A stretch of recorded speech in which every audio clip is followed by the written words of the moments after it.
Good morning and welcome to day 115 of our Bible studies. At the moment we are looking at the period between the rise of Elijah and the fall of Jerusalem. And today we have come to the fall of the northern kingdom, Israel. We are looking at the second book of Kings, chapter 17, verses 5 to 12. So, Emperor Shalmaneser of Assyria invaded Israel. He besieged Samaria for 3 years, and in the 9th year of Hoshea's reign he captured the city. He took the Israelites into captivity to Assyria. Some of them he settled in Halach city, some near the river Habor in Gozan district, and some in the cities of Media. The reason for Samaria's fall was that the Israelites had sinned against their God Yahweh, who before had rescued them from Egypt's king and led them away from there. They worshipped other gods and followed the customs of the people Yahweh had driven out before them, and started using customs introduced to them by Israel's kings. They had been saying things their God Yahweh disapproved of. They built pagan worship centres in towns and even small villages. Hilltops and shady groves saw the erection of monoliths and carvings of the goddess Asherah. Incense was burnt on every pagan altar, following the customs of the people Yahweh had driven out of the country. Yahweh got angry with the wicked way they disobeyed his command not to worship graven images. And so the accusations continue for half a chapter, followed by the story of how Israelite territory was resettled by Assyrians.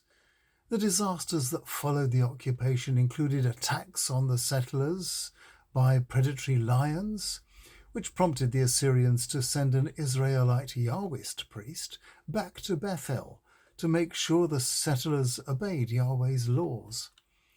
The captive exiles, however, adjusted themselves to their new pagan environment, and whilst not forgetting Yahweh, made offerings to the gods local to where they were settled. Now, the Jewish editors of this story, probably finishing their work after 580 BC, more than a century and a half later, knew that a similar fate had eventually befallen their own country at the hands of the Babylonians.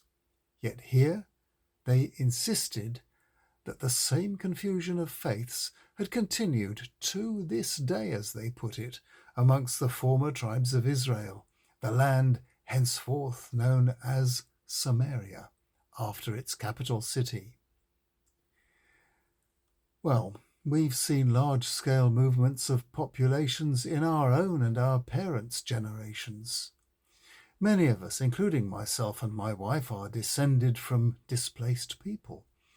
We are aware that many do not survive such dislocations, but those who do tend to do well in their new environments because they learn quickly to adjust to their new situations.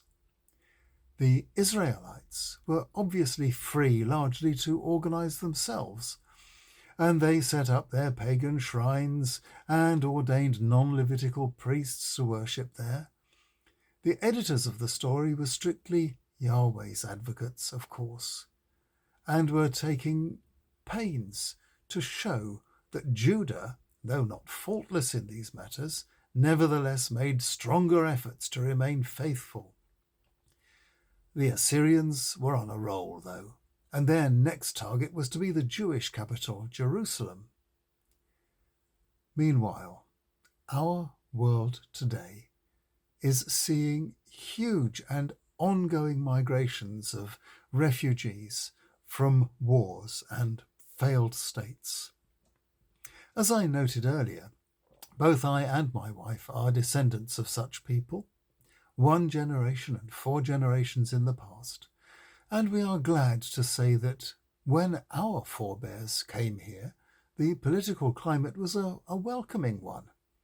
This is not the case today, as I write, and a change of attitude is urgently needed. The warnings of history are clear. Tomorrow, though, we see the future rise of Babylon over on the horizon. I'll see you tomorrow as Babylon rises.